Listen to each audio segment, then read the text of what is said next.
지난 4월 16일 안산 단원고 학생의 제주도 수양 여행에 세월호의 참사로 인해서 온 국민은 지난 수개월 동안 집단 우울증을 앓았다고 하는 사람들의 말을 듣습니다. 그래서 국내 소비가 되지 않아서 현재 자영업을 하는 사람은 경기가 아주 최악의 상태에 머물러 있다고 합니다. 그러므로 이제 소위 세월호 전국에서 벗어나 이 대한민국이 일상으로 돌아와야 한다고 생각하는 사람이 많습니다. 지금 현재 정치권은 세월의 특별법 제정을 민생 관련 법안을 연관시키지 말고 분리시켜서 민생 법안을 시급하게 처리하자고 하는 것 같습니다. 이로 인해서 열흘간의 임시국회가 시작되었습니다. 최근 기사에 보니까 베이비 붐 세대, 그러니까 1955년에서 63년생을 말하는데요. 이 베이비 붐 세대의 은퇴 시기가 맞물려서 이 퇴직금으로 치킨집이나 자영업을 개업했지만 이 절반 정도가 부도 났다고 합니다. 자영업을 하는 사람들은 여기저기 지금 경기가 너무 안 좋다고 하는 것입니다. 얼마 전에는 국가에서 65세 이상 되신 분들에게 대통령 공약으로 월 20만 원씩 주기로 했는데 가장 어려운 기초수급자들은 수급에서 제시켜서 어느 지역에서는 한 할아버지가 주민센터에 와서 아주 분한 나머지 소란을 피우는 그런 뉴스가 보도되었습니다. 이분은 한 달에 돈 10만 원이 나와야 생선 조각이라도 먹을 수가 있는데 그렇지 못하다라고 하는 것입니다. 우리 주변에 보면 연로하신 할아버지들과 할머니들이 폐지나 박스를 주어서 생활하시는 사람들을 쉽게 만날 수 있습니다. 그런 생활을 하지 않아도 될 만큼 노후에 여유가 있어야 하는데 저희 나라가 노후 걱정 없이 사는 부모 세대가 그렇게 많지 않습니다. 경제적으로 조금만 여유가 있고 또 국가가 유럽처럼 사회복지 제도가 잘 되어서 노후를 즐겁게 살면 좋겠다는 그런 생각을 해봅니다. 우리가 이 땅에 목숨을 부지하고 살아가려면 반드시 얼마간의 물질이 필요하죠.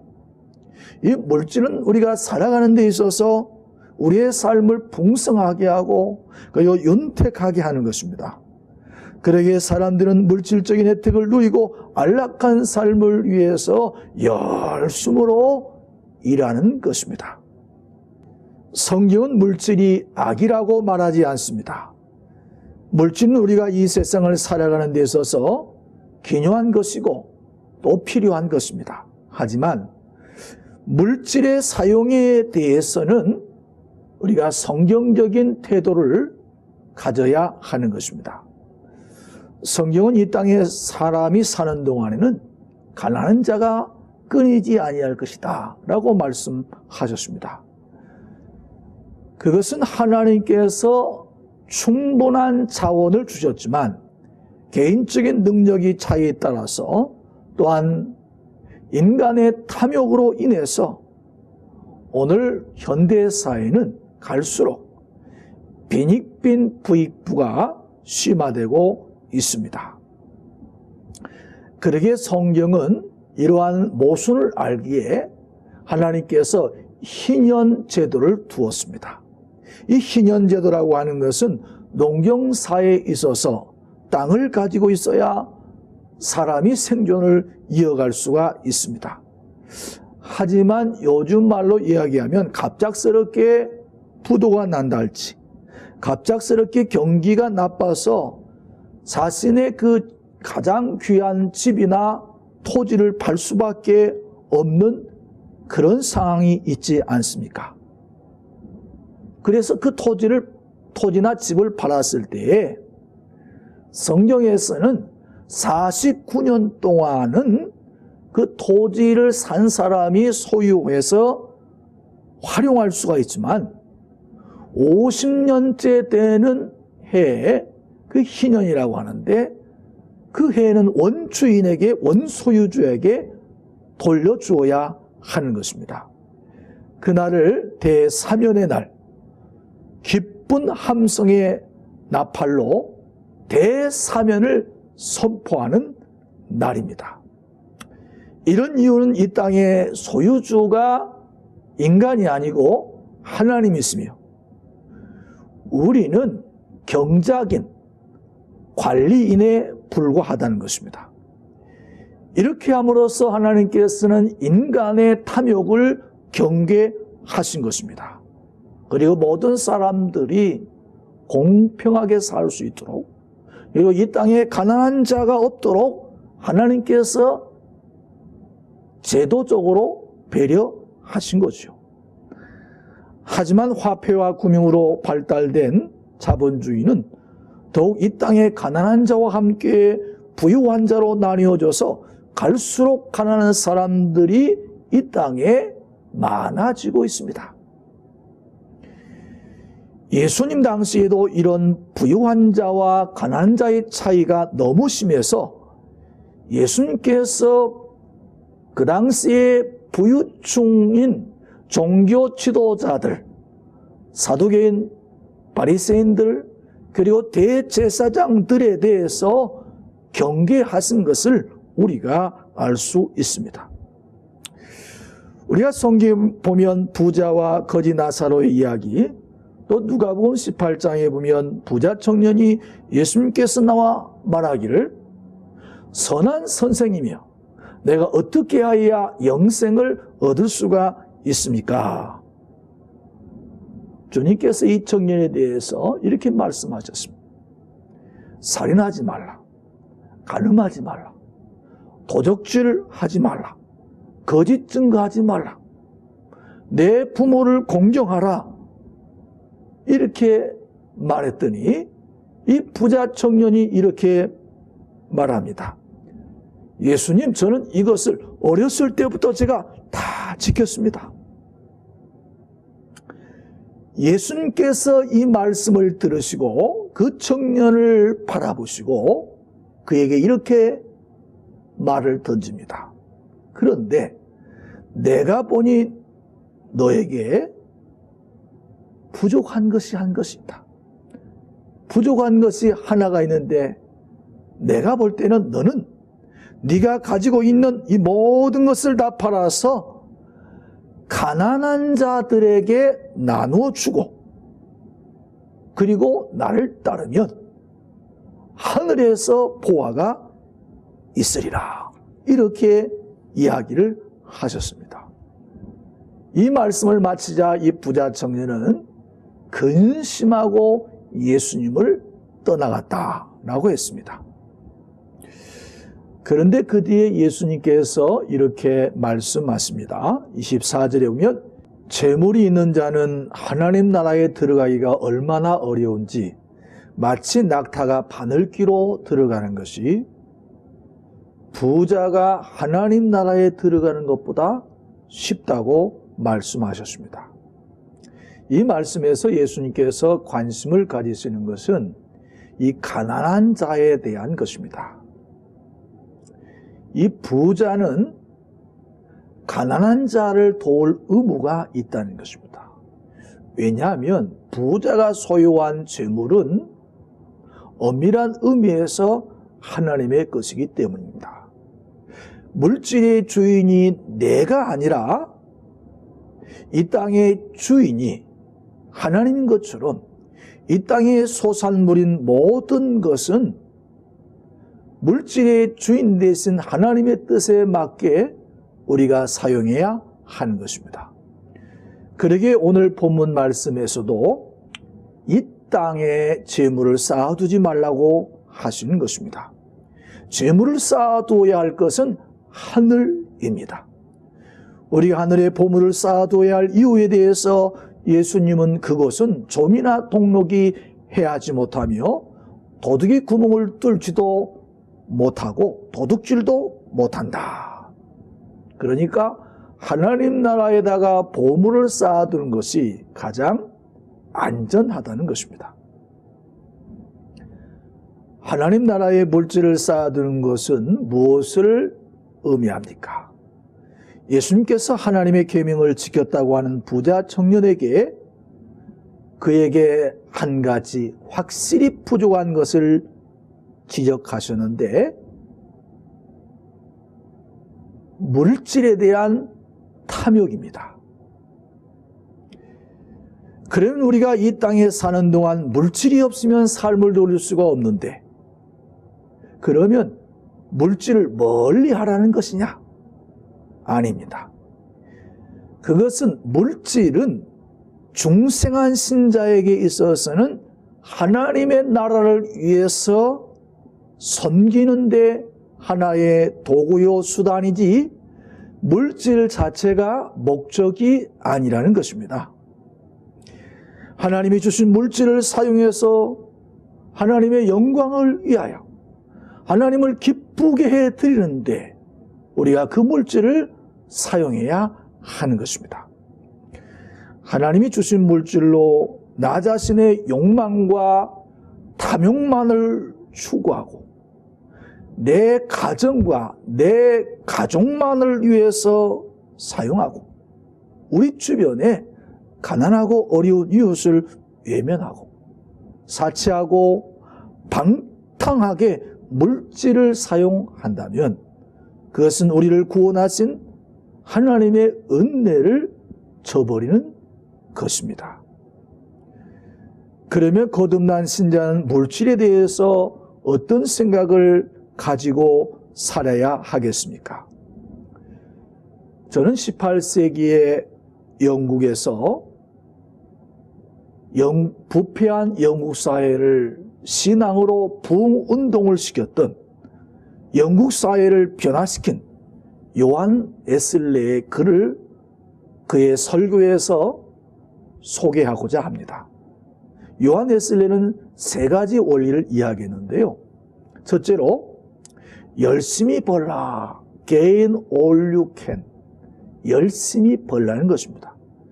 웨슬리는 크리스찬들이 금을 사지 말고 이웃에게 상처를 주지 말고 자신의 사업을 위해서 이웃의 사업을 해치지 말고 열심으로 돈을 벌어라. 그리고 하나님이 주신 모든 재능을 사용해서 부지런히 돈을 벌라고 그렇게 말했습니다. 둘째는 요한 웨슬리는 할 수 있는 대로 많이 저축하라, 세이브하라, save all you can.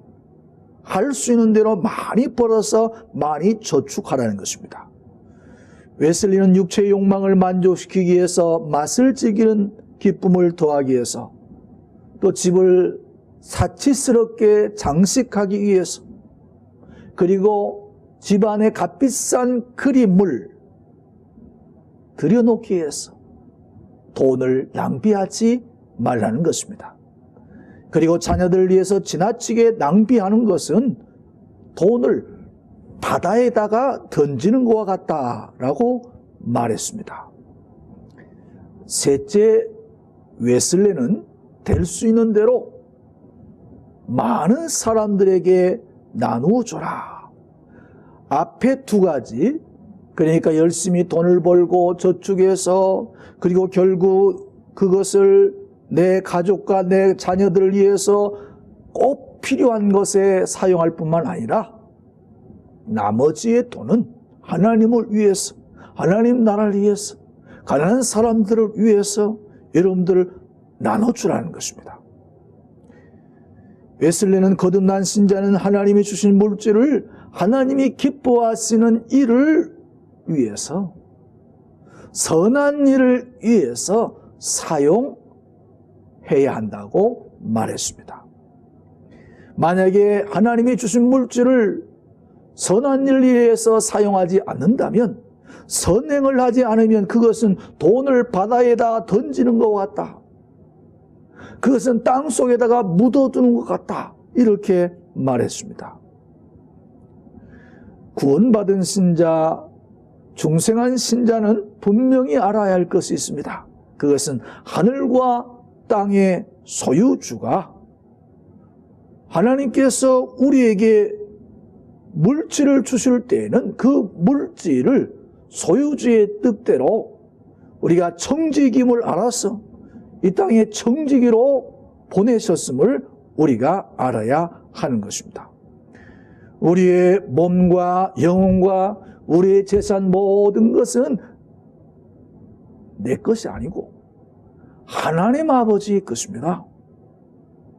그것이 중생한 신자인 것입니다.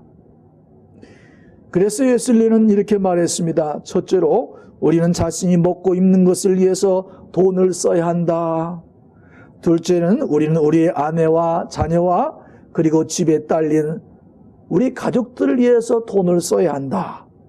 그런데 더욱 아니라고 편리하게 돈을 사치스럽게 사용해서는 안 되고 꼭 필요한 곳에 필수적인 것만을 위해서 돈을 사용해야 한다.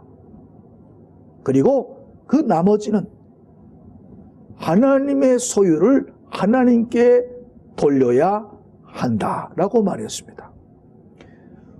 중생한 신자는 우리의 육체의 정욕과 안목의 정욕과 그리고 이생의 자랑만을 위해서 돈을 사용하기보다 하나님을 기쁘게 하고 하나님을 영화롭게 하는데 우리의 물질을 사용해야 하는 것입니다. 그리고 그는 이렇게 말합니다. 기회가 있는 대로 모든 사람들에게 선을 행하라. 하나님의 것을 하나님께 돌려드리되 10분의 1이 아니라 10분의 3, 10분의 5 아니 그 이상의 를 하나님의 것임을 알고 하나님께 돌려야 한다라고 말했습니다.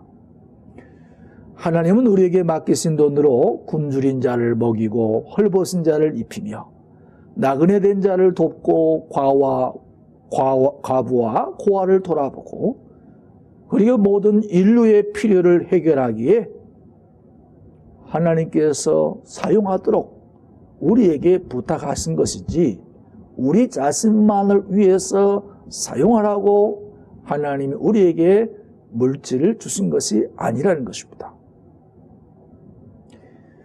웨슬리는 바울의 말을 인용해서 돈을 사랑함이 일만 악의 뿌리다. 돈을 사랑하는 사람은 그들은 그 행복을 돈에서 찾습니다. 하지만 이런 사람들은 하나님보다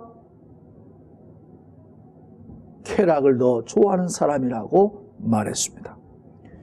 다시 오늘 본문으로 돌아와서 예수님께서 보물을 땅에 쌓아두지 말라고 하늘에 쌓아두라고 말한 것은 거듭난 신자는 개인의 안녕과 부를 위해서 사용해서는 안 되고 하나님의 영광을 위해서 물질을 사용해야 한다는 것입니다. 하나님의 영광을 위해 보물을 하나님 나라에 저축하라는 것은 첫째는 거듭난 신자로서 하나님께 드려야 할 헌금을 말하는 것입니다. 그리고 둘째는 이웃을 구제하고 나누어 주는 것을 말합니다. 디모데전서 17장 19절에 보면 내가 이 세대에서 부한 자들을 명하여 마음을 높이지 말고 정함이 없는 재물에 소망을 두지 말고 오직 우리에게 모든 것을 후히 주사 누리게 하시는 하나님께 두며 선을 행하고 선한 사업을 많이 하고 나누어 주기를 좋아하며 너그러운 자가 되게 하라. 이것이 장래 자기를 위하여 좋은 터를 쌓아 참된 생명을 취하는 것이라. 오늘날 물질을 신으로 삼고 살아가는 이 물질 만능주의 세상에서 우리 크리스찬들은 분명한 자기 정체성을 보여줘야 하는 것입니다. 우리 크리스찬들은 빛과 어둠, 물질과 하나님 사이에서 방황하지 않습니다. 두 주인을 섬기지 않습니다. 이번에 세월호 참사도 우리가 어느 정도 밝혀지지 않았습니까? 세월의 선주의 탐욕으로 거기에 유관한 관료들과 유착해서 그로 인해서 과적함으로 평형수를 빼가지고 배가 균형을 잡지를 못해서 결국 침몰한 것입니다. 이 결정적인 그 원인은 바로 인간의 탐욕이 빚은 참사인 것입니다. 물질에 대한 탐욕이라는 것입니다. 몇몇 국회의원들이 돈을 받은 것이 드러났죠. 오늘날 대한민국이 물질의 노예가 되어서 나라가 흔들리고 있습니다. 교회도 예외가 아닙니다. 목회에 성공하면 불을 축적해서 땅을 사고 고급 승용차를 타고 다니는 것은 당연시하고, 무리하게 대출을 받아서 교회 건축해가지고 부도 나는 교회가 지금 많이 있습니다. 교회가 커지면 자기 아성을 구축하고 하나님 말씀대로 자기 주변에 가난하고 소외된 이웃을 돕고 약한 교회를 도와야 하는 것입니다. 오늘날 많은 목회자들이 목회를 부의 축적의 수단으로 이용하고 있기 때문에 오늘날 세상 사람들로부터 비난과 멸시의 대상이 된 것입니다. 그러므로 예수님은 사람들이 신처럼 섬기는 물질에 대해서 분명히 말씀하십니다. 하나님보다 물질을 더 사랑하지 말라는 것입니다. 그리고 본문 33절에 그런즉 너희는 먼저 그의 나라와 그의 의를 구하라. 그리하면 이 모든 것을 너희에게 더하시리라. 거듭난 신자, 물질보다 하나님의 나라와 그 의를 구하라, 이 말인 것입니다. 예수님께서 오신 목적이 무엇입니까? 하나님 나라를 이루기 위함인 것입니다. 오늘날 많은 사람들이 여러분들 이 물질 때문에 여러분들 지옥의 길로 걸어가는 사람들이 많이 있습니다. 예수님의 주기도문을 여러분들 아시죠? 하늘에 계신 우리 아버지여, 이름이 거룩히 여김을 받으시오며 나라에 임하옵시며 뜻이 하늘에서 이루어진 것 같이 땅에서도 이루어지이다. 하나님의 나라, 하나님이 다스리시는 곳, 하나님의 통치가 이루어지는 곳입니다. 그 나라는 하나님의 의가 충만한 곳입니다. 여러분들 의가 무엇입니까? 옳은 것입니다. 그런데 그냥 의가 아니라 하나님의 의입니다. 인간의 기준이 아니라 인간의 의는 사람 따라 다 다른 것입니다. 그러므로 하나님 보시기에 옳은 것이 의인 것입니다. 창세기 1장에 보면 하나님께서 모든 만물을 창조하시고 이후에 하나님 보시기에 좋았더라, 하나님 보시기에 좋았더라, 하나님 보시기에 좋았더라. 이게 하나님의 의인 것입니다. 여러분들, 오늘 우리가 사는 이 세계가 하나님 보시기에 좋은 세계, 하나님의 의가 충만한 세계가 되어야 하는데, 인간이 하나님 말씀에 불순종하고 타락 이후에 점점 하나님의 형상이 파괴되어 인간 마음속에 불의와 거짓과 간음과 폭력과 미움과 살인과 탐욕과 그리고 이기심으로 가득 찬 하나님의 의가 상실된 세상이 오늘 되어진 것입니다. 그렇기 때문에 오늘날 사람들은 하나님 대신 물질을 주인으로 삼고 살기 때문에 우리가 사는 이 세상이 얼마나 비참하게 가고 있는 것입니까? 하지만 하나님의 형상을 회복한 중생한 신자는 물질을 주인으로 삼고 살지 않습니다. 하나님 나라와 그의 의를 위해서 살아가는 것입니다. 그러기에 물질이 하나님보다 더 중요하지 않습니다. 이것이 거듭난 신자요 중생한 자인 것입니다. 사랑하는 성도 여러분, 중생하셨습니까? 하나님을 주인으로 삼고 사십니까? 그렇다면 하나님 나라와 그 의를 구하십시오. 하나님을 기쁘게 해드리세요. 하나님의 영광을 위해서 사시기 바랍니다. 그러면 하나님께서 여러분들의 모든 필요를 주님께서 채워 주실 것입니다.